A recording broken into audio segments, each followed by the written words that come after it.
Subhanallah walhamdulillah wallahu akbar. Subhanallah walhamdulillah wallahu akbar. Subhanallah walhamdulillah wallahu akbar. Subhanallah walhamdulillah wallahu akbar. يا مكة يا مكة ما أبهى لقيانا لبينا والسعد وفانا والسعد وفانا. يا مكة يا مكة ما أبهى لقيانا. Dans les quartiers populaires, le business est aussi en marche. Nous sommes à la rue du Prince Mansour, bastion des pèlerins d'Afrique subsaharienne.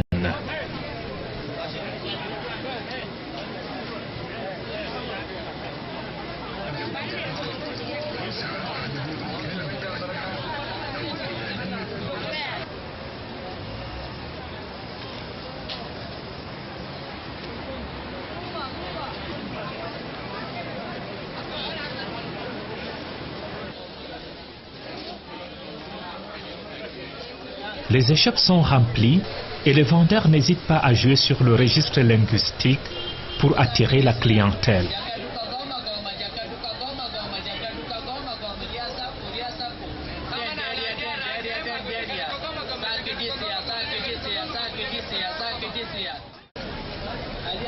Les prix sont abordables et se négocient à la tête du client.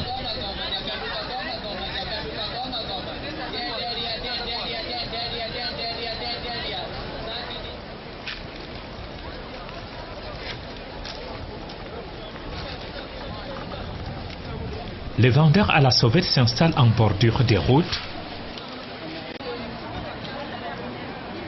et sont toujours prêts à disparaître dans la nature à la moindre alerte de la police.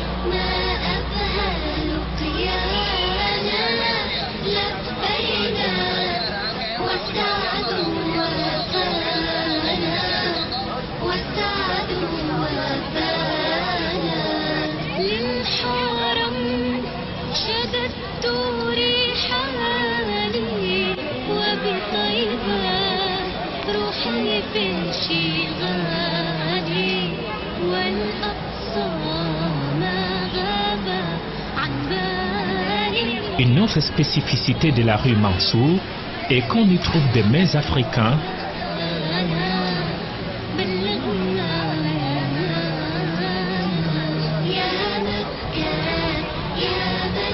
très prisés par certains pèlerins qui s'accommodent difficilement des repas servis à l'hôtel.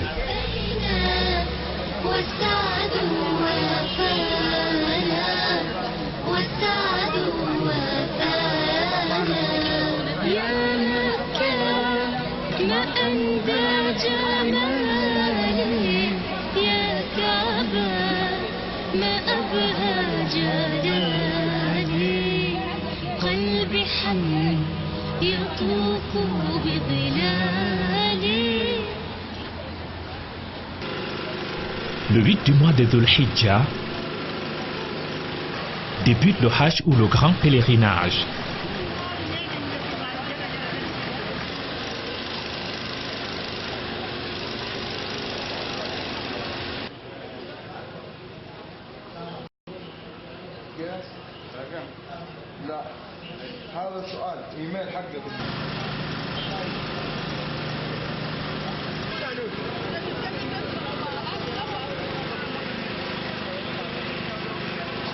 Nous quittons la Mecque pour nous rendre à Mina, située à environ 5 km.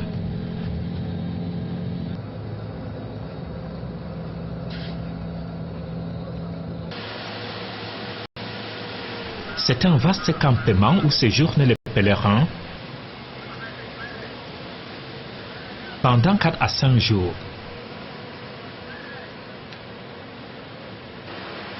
Les tentes uniformes et unicolores s'étendent à perte de vue. Nous nous installons sous des tentes climatisées, les hommes séparés des femmes. La promiscuité est au rendez-vous. Chacun se contente d'un petit matelas, jeté à même le sol. Nous nous consacrons tout au long de la journée aux invocations, évocations, prières et lecture du Saint-Coran.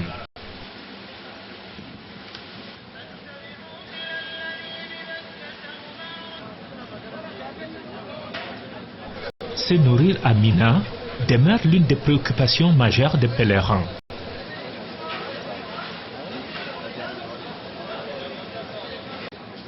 La rareté des restaurants rend les pèlerins très dépendants du service officiel qui a parfois du mal à satisfaire rapidement et entièrement à leurs attentes. Comme vous pouvez le constater maintenant, c'est le moment de ravitaillement. Et je crois que vous avez eu à capturer quelques images, c'est vraiment déplorable que jusqu'à maintenant nous ne sommes pas organisés par rapport à d'autres pays. Là, il y a des encadreurs qui sont mélangés avec les pèlerins. Normalement, des encadreurs devaient avoir un numéro d'identification, c'est-à-dire 14. Bon, prenons l'exemple du chiffre 14. Si on dit chiffre 14, c'est pour tel pèlerin de telle région, que les cartons dans lesquels sont déposés les repas soient pour tel pèlerin. Il ne faudrait pas qu'ils viennent encore faire la queue. Je crois que ces guides pèlerins ont besoin de repos. S'ils viennent, ils ne doivent pas attendre 30 minutes à 40 minutes sur place pour récupérer. Ça doit déjà être réparti par région, par encadreur et par nombre de pèlerins dans les temps. Je crois qu'il y a beaucoup de travail à faire. لبيك يا ربي لبيك من قلبي لبيك يا ربي لبيك من قلبي نداء رب العرش يا روحنا لبي. Alhamdulillah, les choses ont bien démarré. On se prépare depuis des mois pour cet événement qui est le pilier, le 5e pilier de l'islam. Depuis le 6 de Zulhijjah, les encadreurs sont à pied d'œuvre pour l'installation à Mina. Nous avons fait une équipe qui est venue compter les tentes et regrouper les pèlerins par région pour que chacun puisse se retrouver dans un quartier bien précis. Et aujourd'hui, alhamdoulilah, tous les pèlerins ont rejoint le site de Mina. Aujourd'hui, c'est le repos, la concentration pour le grand jour de demain. Tous les pèlerins seront transportés, Inch'Allah, dès demain pour la grande journée de Arafat. Les choses sont en train d'être prises en charge et il faut avouer que la Commission nationale de Hajj fait de son mieux, fait vraiment tout le possible pour que les choses se passent dans les meilleures conditions. L'ambassadeur est à pied d'œuvre, il est constamment sur place pour vérifier que les choses se passent bien. Alhamdoulilah, on a bien démarré. Dans l'ensemble, je suis vraiment impressionné par la grande masse que nous avons rencontrée ici, la grande masse humaine, je vous ai dit, et que aucune œuvre humaine n'est parfaite, mais jusqu'à présent, je pourrais dire que vraiment tout se passe très bien dans l'ensemble. En fait, je peux dire que entre la réalité et ce que j'avais imaginé, il y a un grand fossé. Dans la mesure où ce qui se passe ici, effectivement, il faut vivre cet événement. On ne peut pas vous raconter ce qui se passe. Donc, nous étions à Médine, nous étions à Makka, aujourd'hui nous sommes à Mina. C'est une expérience, une très grande expérience que nous sommes en train de vivre. Et on ne saurait vraiment tirer la conclusion qu'à la fin. Mais tout se passe bien. Bon, c'est ma deuxième fois de faire le pèlerinage et je suis très émue, plus que la première fois, d'être là et voir tout ce beau monde. Ça me donne des frissons de voir la grandeur d'Allah et vraiment c'est plein d'émotions. plein d'émotions. Qu'Allah accepte de nous nos œuvres et qu'Allah nous facilite pour le grand jour demain, Inch'Allah, Yawm al-Arafah. Le 9 de Dhul Hijjah, nous quittons notre campement de Mina après le lever du soleil pour nous rendre à Arafat et y passer toute la journée. لبيك اللهم لبيك لبيك لا شريك لك لبيك إن الحمد والنعمة لك والملك لا شريك لك لبيك اللهم لبيك لبيك لا شريك لك لبيك. C'est l'étape la plus importante du Hajj.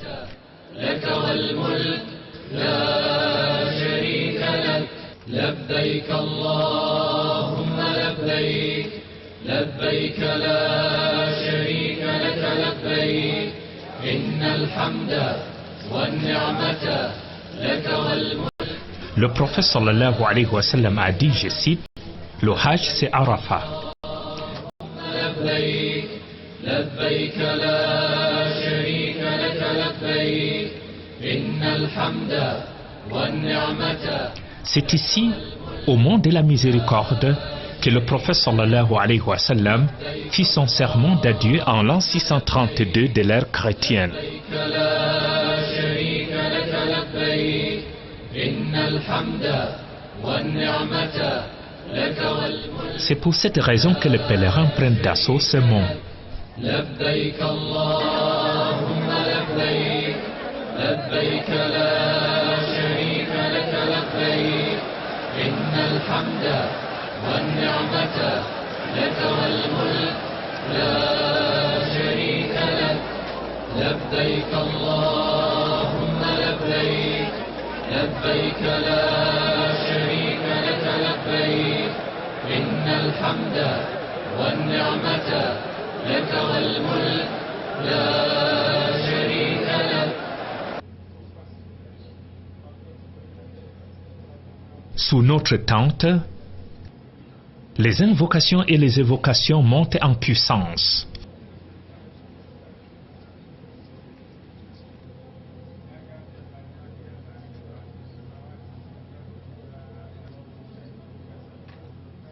Chaque pèlerin essaie de soumettre ses problèmes au tout miséricordieux.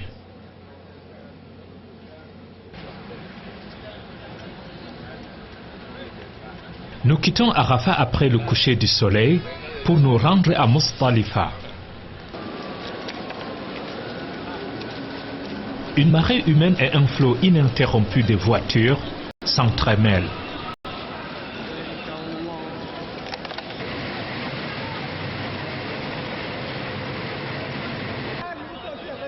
Arrivés à Muzdalifa, nous passons la nuit à la belle étoile,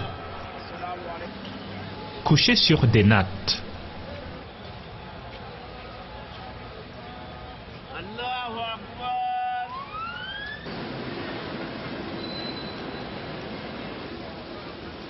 Étant en sacralisation, les hommes ne peuvent se couvrir ni la tête ni les pieds. يا هموم القلب ذوبي قد دنوت للمغيب من رياض الخلد أسقي مهجتي بعد الشحوب. القلب ذوبي قد دنوت للمغيب من رياض الخلد أسقي مهجتي بعد الشحوب.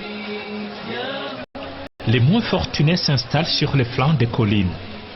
قد دنوت للمغيب من رياض Le matin,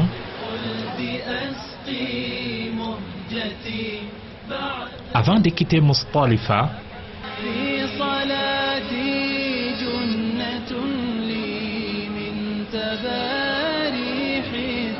nous ramassons 70 cailloux pour la lapidation des stèles ou Jamarat Amina.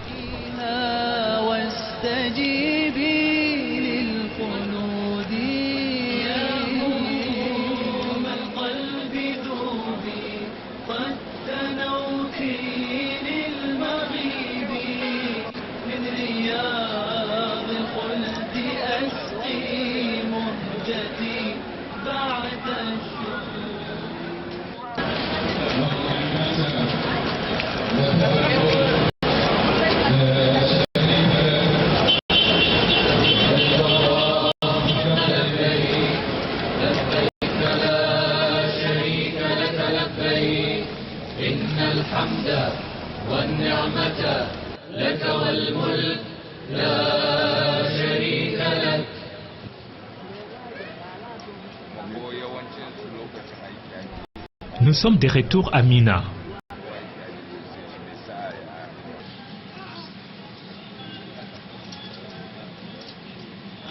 Le 10 du mois de Dhul Hijjah est la journée la plus laborieuse pour les pèlerins.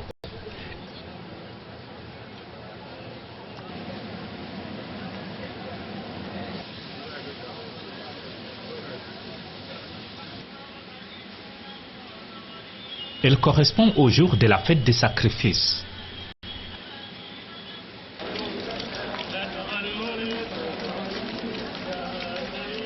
Après avoir déposé nos effets, nous prenons la route des Jamarat pour lapider la plus grande d'entre elles.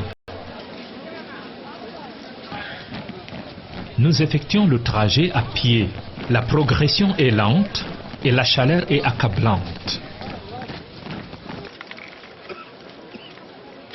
Le complexe qui abrite les Jamarat apparaît à l'horizon. Des voix déchirant l'air se font entendre devant nous, ce qui laisse croire que la cible n'est plus loin.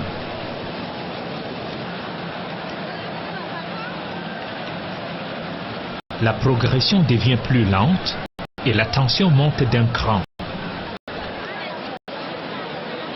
Nous atteignons finalement la grande stèle et procédons à la lapidation.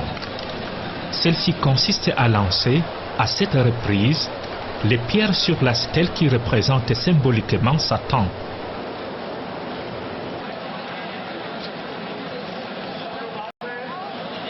À chaque jet, le pèlerin dit Allahu Akbar ou Dieu est grand. Pour être ici à la Mecque, vraiment il faut avoir la force. Il faut être jeune. Si vous avez plus de 60 ans, ne tentez même pas venir ici là. Parce que vraiment vous avez moins de chances de travailler. Très très dur. Il faut se battre. Il faut très se battre pour effectuer ce travail. C'est pas facile. Ça je vous jure. C'est pas facile. Il faut être jeune, il faut avoir la force et la santé. Surtout la santé et la jeunesse. Sinon, il n'y a pas, vous ne pourrez rien effectuer ici. Ça, c'est vrai. Vraiment, c'est pas facile, c'est pas facile. Mais Allah nous a donné la force. On a réussi de les faire. On remercie Allah. On remercie grandement Allah pour aujourd'hui. Ça me donne la joie. C'est comme si j'avais porté un bagage. Je suis tenté de diminuer. Je me sens un peu léger par rapport comme j'étais hier. Je suis tellement ému d'avoir lapidé le shaitan. Qu'Allah vraiment nous en préserve du mauvais esprit en fait. Tellement l'émotion est vraiment immense. C'est un sentiment de joie parce que vraiment ça n'a pas été facile. Il y a tout un monde, gloire à Dieu, alhamdoulilah. J'ai quand même réussi à faire la lapidation comme l'a dit le prophète. Alhamdoulilah, Rabbi Alamin. Après la lapidation de la grande stèle, tous les interdits liés à la sacralisation sont levés, à l'exception des rapports sexuels. Après la lapidation, les hommes se rasent tandis que les femmes se contentent de couper une mèche de leurs cheveux d'environ 3 cm.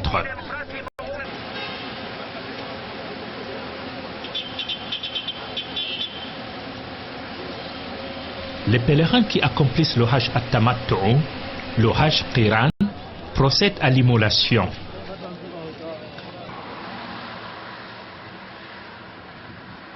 Mais aujourd'hui, il suffit d'acheter un coupon d'environ 500 rials saoudiens pour que le service approprié mis en place par l'État, s'occupe de toute l'opération, épargnant ainsi les pèlerins de nombreuses tracasseries.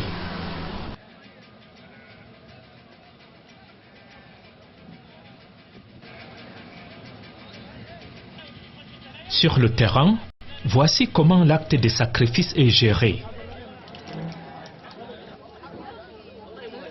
Les bêtes sont achetées sur le marché.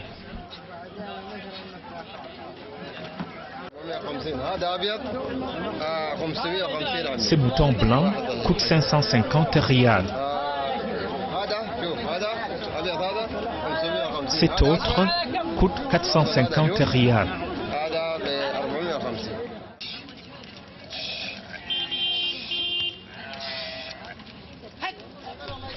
Ensuite, elles sont acheminées dans des camions vers des parcs de stockage.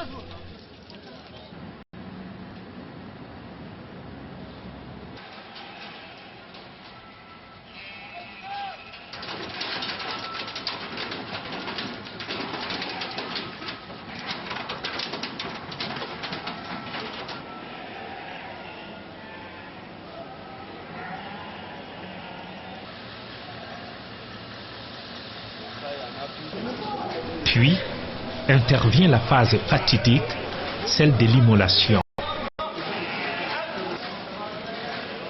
Les bêtes sont dépecées,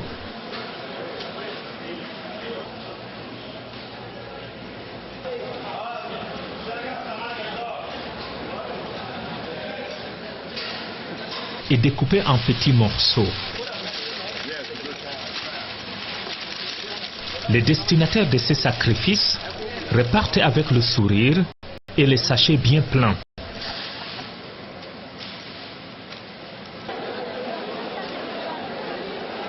La lapidation, le rasage et l'immolation étant faits, nous nous rendons à pied à la Mecque pour accomplir le tawaf du Hajj ou Ifada.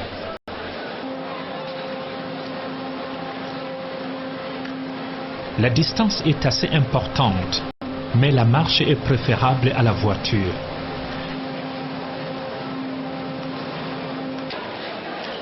La forte chaleur qui sévit nous oblige à nous arrêter de temps en temps pour boire.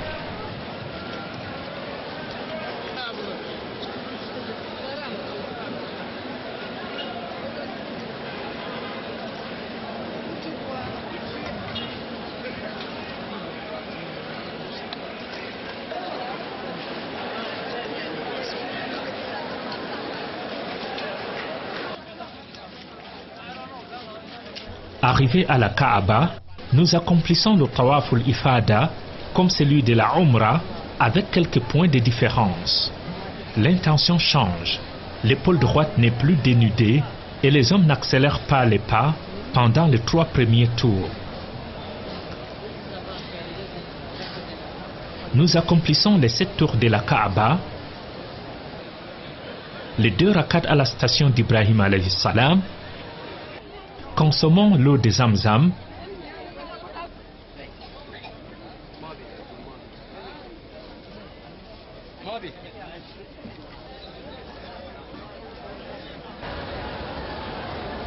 et effectuons les 7 étapes de Safa et de Marwa. Ce dernier acte permet d'élever à son tour l'interdiction liée au rapport sexuel. Désormais, la désacralisation est complète et les hommes se séparent définitivement des 2 étoffes blanches qu'ils portaient jusque-là. Nous retournons le même jour à Mina. Le lendemain, c'est-à-dire le 11 de Dhul Hijjah, nous nous rendons dans l'après-midi au Jamarat pour lapider, cette fois-ci, toutes les 3 stèles.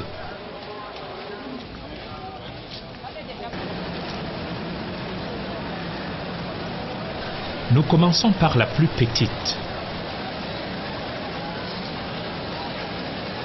Après le jet de cette pierre,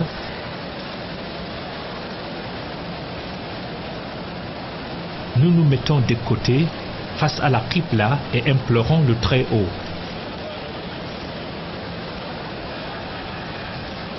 Nous enchaînons avec la stèle du milieu et faisons la même chose qu'à la précédente.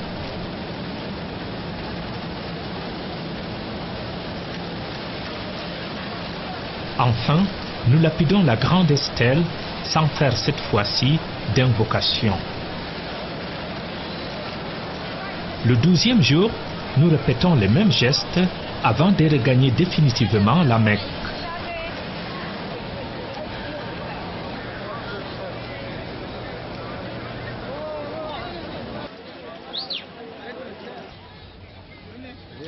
À présent, nous avons pratiquement bouclé tous les rites du Hajj.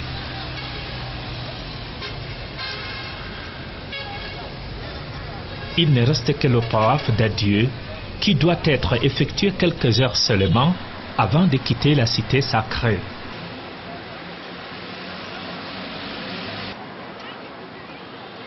Le long périple du Hajj a affecté physiquement certains pèlerins. L'équipe médicale qui nous accompagne essaye de faire de son mieux pour soigner et rassurer les patients. Bon, les maladies les plus courantes qui se vivent pendant le pèlerinage, c'est les maladies respiratoires et beaucoup plus les maladies virales. Dieu merci, nos différents gouvernements prennent en charge cette option de faire vacciner tous les pèlerins et ces carnets sont vérifiés à l'entrée de l'aéroport. Donc, mais le plus souvent, c'est les maladies respiratoires qui se vivent ici. Donc beaucoup plus aussi les maladies virales. Donc la prise en charge, ce n'est que la prise en charge des effets, en tout cas la prise en charge symptomatique. Bon, pour le commun de mortels, les maladies respiratoires, bon, c'est l'ensemble de maladies qui affectent le système respiratoire, c'est-à-dire de la voie nasale jusqu'à la base du poumon, donc le système respiratoire en général. Donc là, on a des affections qui sont dues soit à des allergènes, soit à de la pollution de l'air atmosphérique, bon, soit aussi au changement climatique. Donc souvent